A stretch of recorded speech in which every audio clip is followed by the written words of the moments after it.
예수님은 제자들에게 먼저 부르시고 성령을 부어주셔서 가서 전도하라 그랬을 때 놀라셨대요.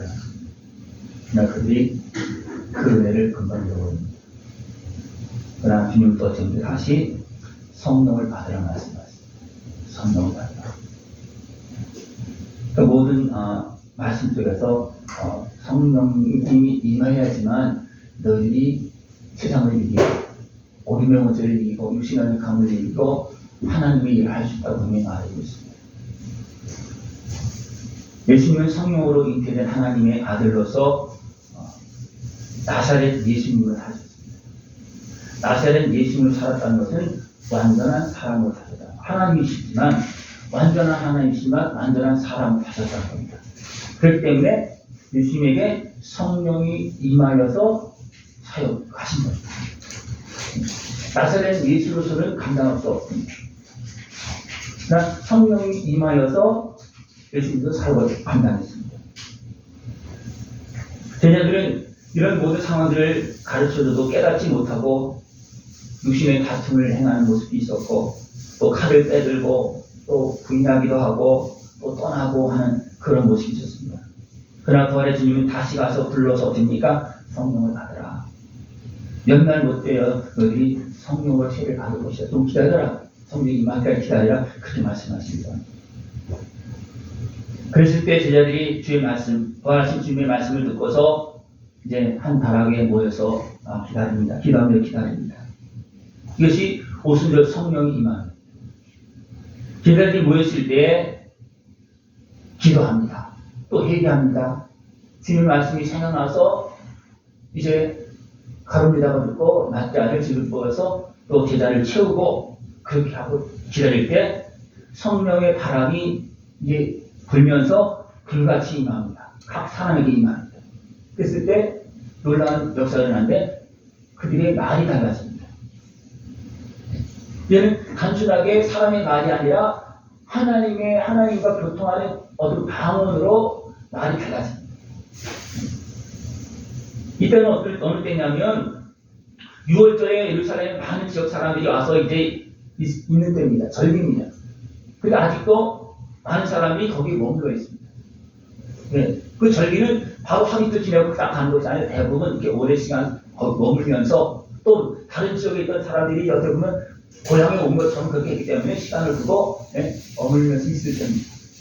그럴 때 베드로와 또 제자들이 이제 권능을 받고 방언으로 나가서 가서 하나님의 말씀을 전합니다. 십자가에 달리신 예수님, 부활하신 예수님을 전합니다. 그랬을 때 각 지역 사람들이, 각 나라 사람들이 이 언어를 자기들의 말로 듣습니다. 그래서 깜짝 놀랍니다. 어떻게 한 사람이 말하는데 각 사람이 그 말을 자기네 말로 들을 수 있을까? 깜짝 놀랍니다. 그래 막 당황합니다. 근데 어떤 사람 뭐라 그러니까? 술 취했다고 합니다. 그것을 알아듣는 사람은 깜짝 놀라지만 못 알아듣는 사람도 있어요. 못 알아듣는 어떻게 합니까? 술 취했다고 그러는 거예요. 못 알아듣습니까? 알아듣는 사람은 깜짝 놀라서 눈이 벌떡벌떡 떠지는데 못 알아듣는 사람은 어떻게 합니까? 막 비방합니다. 이럴 때 베드로가 이런 나타나는 현상들에 대해서 이제 설명을 해줍니다. 이것은 성령의 역사다.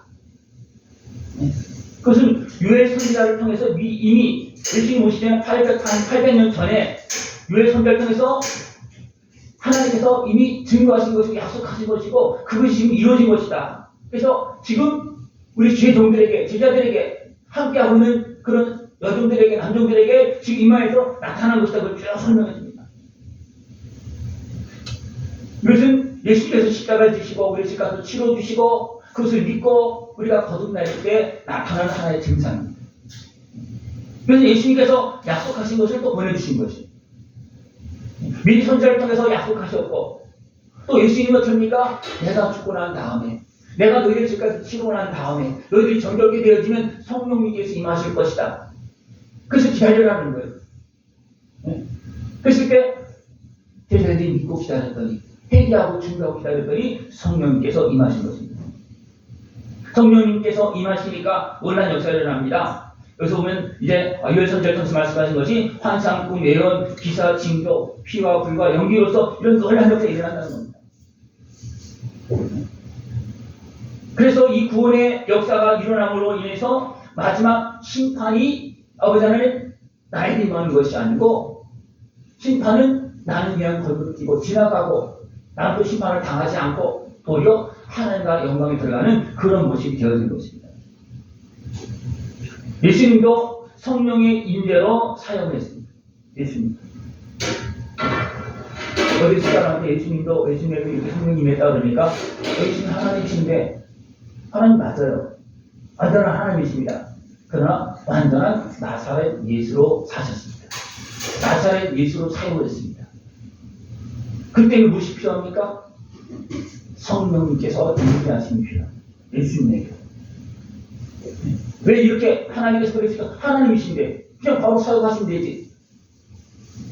예수님은 우리를 구원하러 오셨고 우리의 길을 여셨고 연약한 육신에 속한 우리 모습들과 함께 사시면서 우리의 길을 열어주시고 우리 갈 길을 보여주시는 것입니다. 그러니까 하나님께서 이렇게 준비하시고 이렇게 우리 예수님께서 길을 열어주신 거예요. 그래서 이사야 11장에 보면 이 새 줄기에 산 싹이 나오는데 그것이 뭐냐면 예수님이십니다. 다윗의 후손으로 예수님께 오십니다. 근데 그 예수님에게 여호와의 영이 임하는데 여호와의 영이 지혜의 영으로, 총명의 영으로, 모략의 영으로, 재능의 영으로, 지식의 영으로 하나님 여호와를 경외하는 영으로 임한다 그랬습니다. 그러니까 예수님에게도 이렇게 다양한 그 영의 그런 모습들이, 다시 말하면 같은 성령이지만 다양한 그 지혜로 나타나고 지식으로 나타나고 여러 가지 모습이 나타난다는 거예요. 그 모습이 예수님에게도 임했다는 겁니다. 왜 그렇겠습니까? 악한 것제가 방해하고 있대. 그러면 분별하지 못하면 어떻게 되겠습니까? 예수님 금방 답해 주십니다. 나사렛에 갔을 때 예수님 그 동네 사람들 다 알기 때문에 분별해서 첫 번째 사역을 거기 간 겁니다. 근데 그들은 어떻게 했습니까? 예수님을 죽이려고 합니다. 도리어 엉뚱하게 귀신들 딱 뭐라 붙여서 어떻게 합니까? 예수님을 남편으로 끌고 와서 밀어서 죽이려고 합니다. 그때 어떻게 예수님은 성령의 권능으로 그냥 지나쳐 가십니다. 그리고 많은 배들들이 어떻게 합니까? 예수님의 길을 막으려고 날 때부터 죽이려고 했죠. 또 자라면서 많은 공격을 했겠죠. 그죠? 날 때부터 시작을 해서 자랄 때도 마찬가지로 멸시와 천대를 받으면서 나사렛에 살았습니다. 그러나 성령님께서 함께 하신 은혜를 통해서 어떻게 합니까? 그걸 다 이겨나가는 겁니다. 우리도 마찬가지입니다. 성령님과 함께하지 않으면 이길 수 없습니다. 여러분 유혹을 이길 수가 있겠습니까? 유혹이 그냥 어느 날 그냥 오는 건 아닙니다. 악한 권세가 우리의 모든 걸 다 아픔도 알고 욕심도 알고 상함도 알고 각종 그런 생각까지 다 알아서 그런 걸 틈을 다 이용해서 됩니까? 유혹하는 거예요. 그걸 분별할 수 있습니까? 내가 그런 사람인데 내가 그것을 알고서 내가 이겨나갈 수 있습니까? 그렇게 할 수가 없어요. 그렇기 때문에 우리가 성령님께서 도와주시고 지혜를 주시고 깨달음을 주시고 미리 막아주시고 또 어떻게 해야 될지 지도해 주시고 그렇게 하시는 것입니다. 그러니까 하나님이신 예수님도 나사렛 예수로 사역을 감당할 때 누가 임하여서? 성령이 임하여서 그 사역을 감당했다는 겁니다. 그래서 사복음서에서는 동일하게 예수님에게 성령의 임하심을 다 말씀하고 있습니다. 세례를 받고 올라왔을 때 성령이 임했습니다. 그 하나님도 내 아들이다 그렇게 선포하지. 하나님은 나사렛 예수로 큰 권능과 기사와 표적을 행하면서 하나님의 나라를 증거했습니다. 예수님은 뭐라 했냐면 나사렛 예수를 보고서 내가 하나님 아들이라서 못 믿겠거든. 내가 너희들을 구원하러 오신 것을 못 믿겠거든. 내가 행하는 일을 통해서 봐라. 그럼 그거는 믿을 자느냐. 그렇게 사람들이 어떻습니까? 나사렛 예수를 보고서는 도저히 우리 구원자가 아니야. 여러분들 예수님을 어떻게 보십니까? 나사렛 예수를 보십니까? 아니면 우리에서 오신 구주 예수님 하나님 아들을 보십니까? 근데 그때 당시에 깨어있는 사람들, 성령 충만한 사람들은 태중에 있는 그 이제 제대로 모습도 갖춰지지 않은 그 예수님을 어떻게 합니까? 주로 고백합니다. 그 엘리사벳이 가난하게 돼서 이제 할례를 행하고 세례 예루살렘 왔을 때 어떻게 합니까? 시몬과 안나였습니까? 갓난아기를 주로 알아봅니다. 어떻게 이게 말이 됩니까? 성령이 감동을 했어요. 하나님께서 나사렛 예수를 보내셨지만 하나님께서 함께하신 분에서 이것이 하나님의 일이라는 것을 모든 사람들이 알려줍니다. 그리고 예수님도 어떻게 합니까? 하나님의 말씀대로 사십니다. 말씀대로 말씀을 이루려고 여러 차례 말씀하지. 그러면서 이야기하면서 그렇게 사십니다. 그런데 말씀대로 사셨고 말씀대로 역사하셨고 하나님께서 함께 권세와 능력을 행하셨음에도 불구하고 나사렛 예수라는 것 때문에 사람들이 안 믿는 겁니다. 그리고 앞에 있는 서성원을 어떻게 생각하십니까? 네. 저 충주 엄정면 배대라는데 그 전에 거기 이제 뭐게 강에 그 물이 차면은 거기에 배가 닿는 그래서 배대라고 그랬다고. 네. 거기에서 그냥 어떻게 보면 그냥 선방지지 막 살았던 그런 나를 본다면 여러분 어떻게 계십니까? 하나님께서 세우신 중이라고 생각하겠습니까? 네. 분명히 그런 모습을 하나님이 나를 만드시고 여러 가지 다 경험하게 하시고 채우하게 하시고 그렇게 하십니다. 그러나 하나님은 그런 모습을 지나서 정결케 하시고 정리해 주시고 깨달음을 주셔서 채워주십니다. 예수님도 이런 모든 삶을 통해서 어떻게 하십니까? 온전한 구주로 하나님께서 세우십니다. 그리고 마지막 때 어떻게 하십니까? 마귀로 시험하게 해서 통과하게 합니다. 마귀 시험 통과하지 않으면 우리는 거의 하나님의 사역에 참여하기 어렵습니다. 왜냐하면 마귀가 방해하는데 우리도 넘어지면 하나님 사역이 될 수 있습니까? 아닙니다. 시험 받았어도 또 넘어지면 그때부터는 사역을 할 수가 없습니다. 사역을 해도 어떻게 보면 외형적인 어떻게 보면 진짜가 아니고 가짜를 할 수도 있어요. 저도 마찬가지고 여러분도 마찬가지입니다. 하나님의 은혜 속에서 부족하지만 주님의 은혜에서 정결하게 씻음받고 성령님께서 함께 하시는 삶으로 하나님 나라에 참여할 수 있는 그런 모습들을 축원합니다.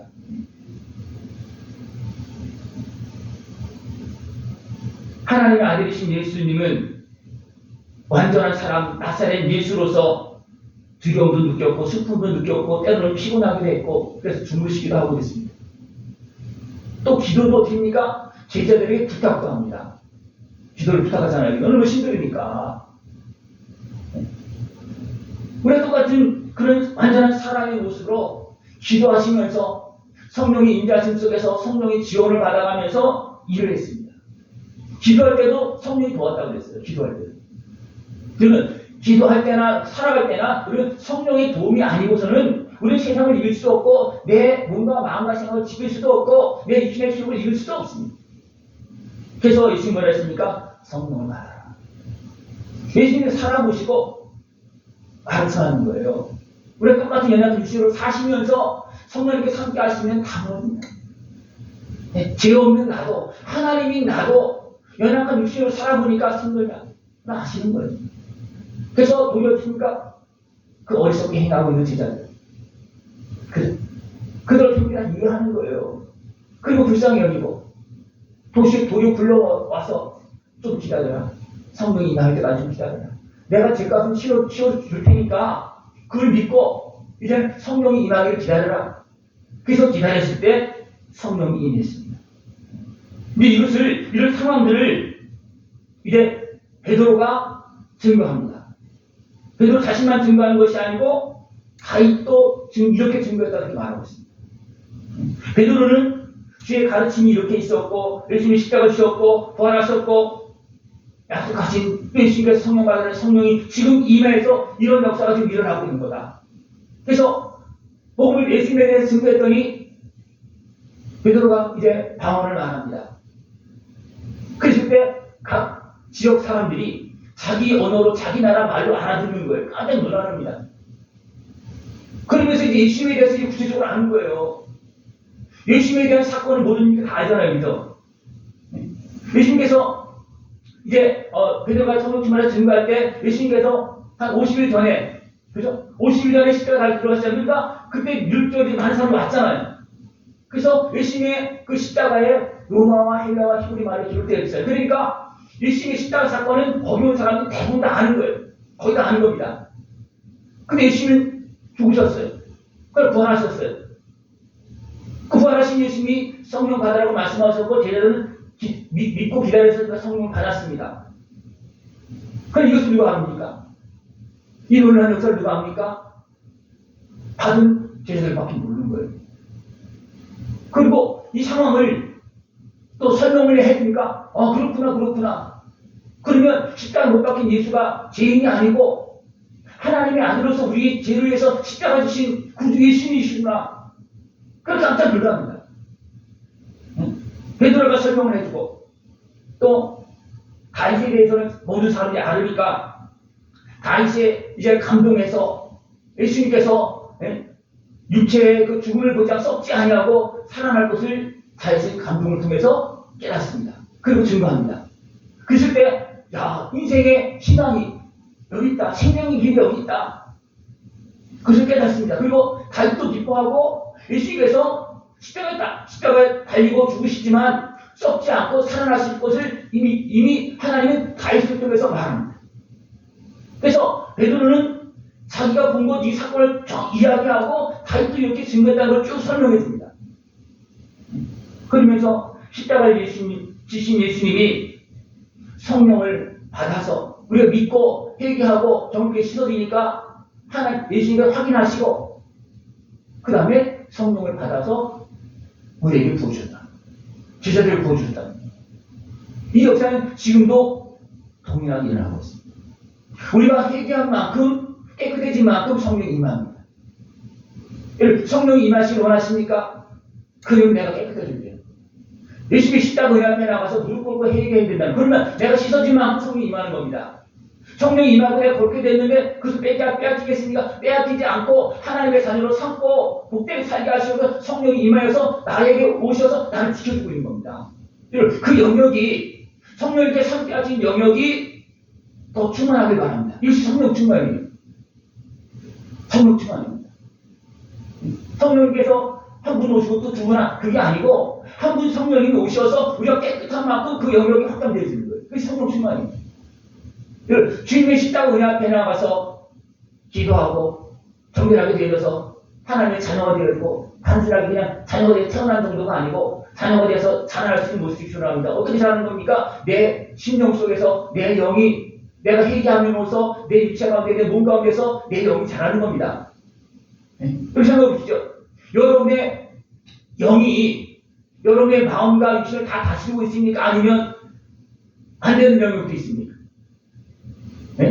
안 되는 영역은 아직도 정결하게 시신받지도 아직도 어둠의 권세에 매여있는 영역들이에요. 죄로 인해서 깨닫지 못해서 아직도 육신에 속한 모습으로 아주 고집부리고 있는 그런 부분들은 아직도 모르고 거기에 매여 속아있는 부분들이에요. 그래서 안 받아들이고 때로는 계속하게 되고 믿지 못하고 어떤 그런 일이 있을까? 그것이 내 안에서도 일어납니다. 내 안에서도 일어나고요. 밖에서는 수없이 일어나고 있습니다. 베드로가 예수님의 그 모든 사건을 이제 말씀을 전했을 때 알아듣는 사람들은 깜짝 놀라지만 알아듣지 못하는 술 취했다고 합니다. 옆에서 성령이 임해서 성령이가 함께하고 교통하고 있어도 모르는 사람이 어떻게 합니까? 그냥 멍하고 있는 거예요.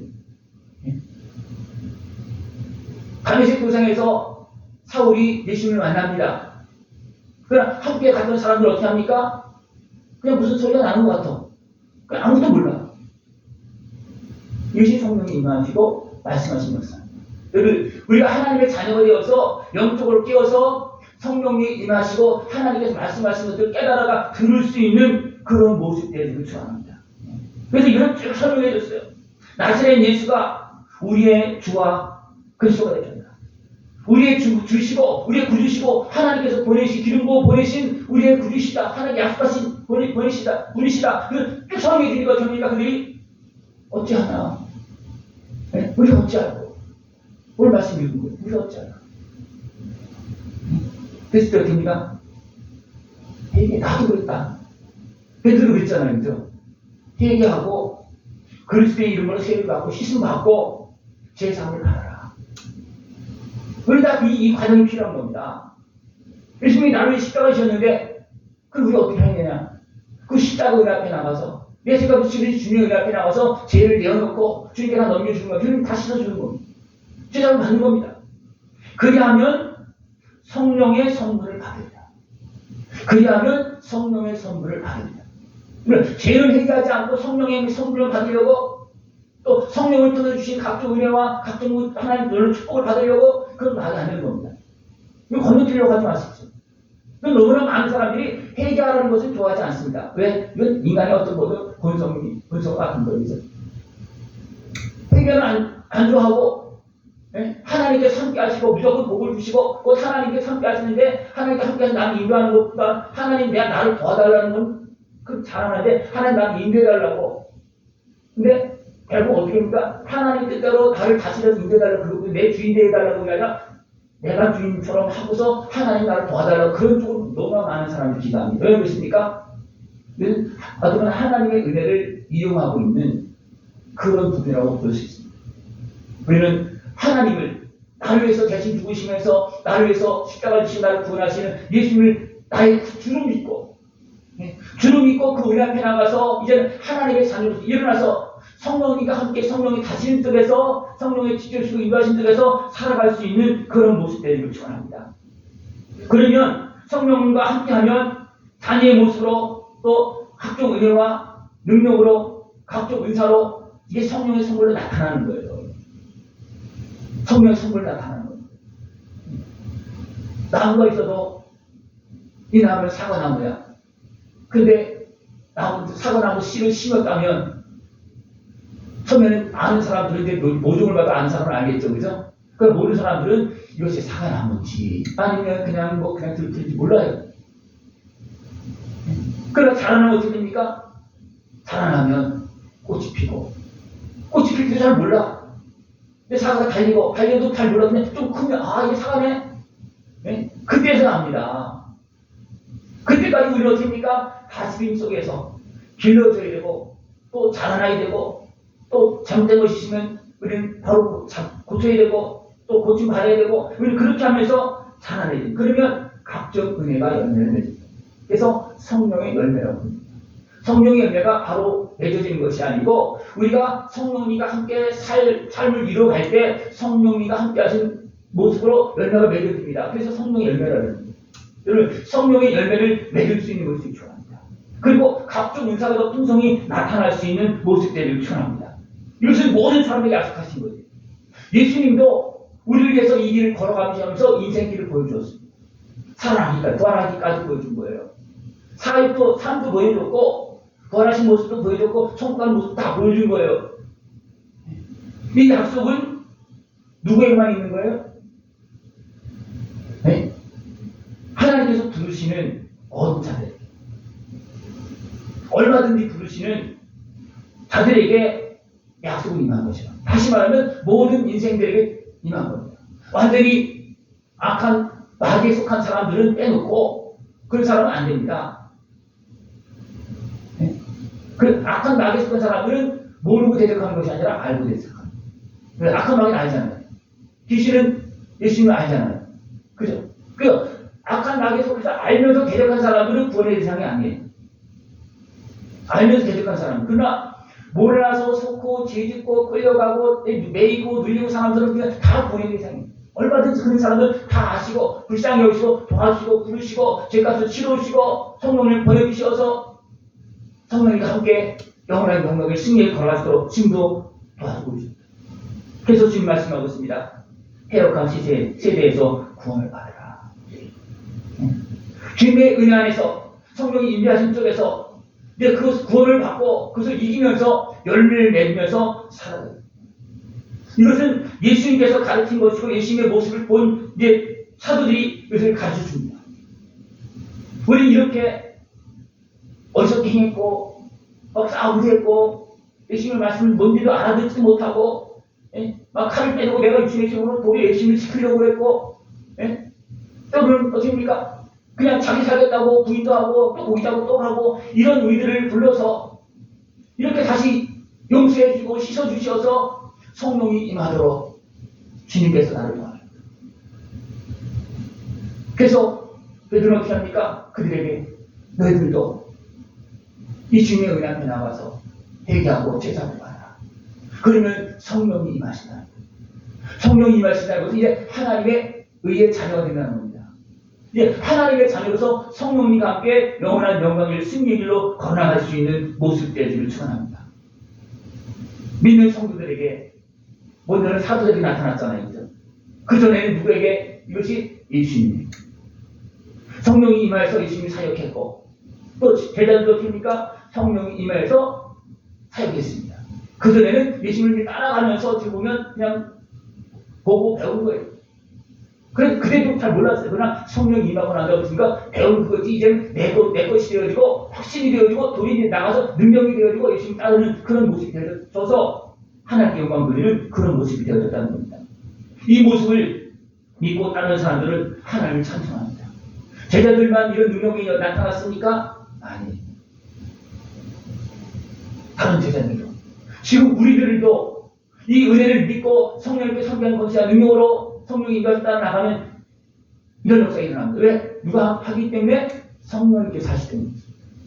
성령님께서 하시기 때문에 부족한 나도 성령님께서 나를 사용하시면 내 말을 통해서 성령의 역사가 일어나는 거예요.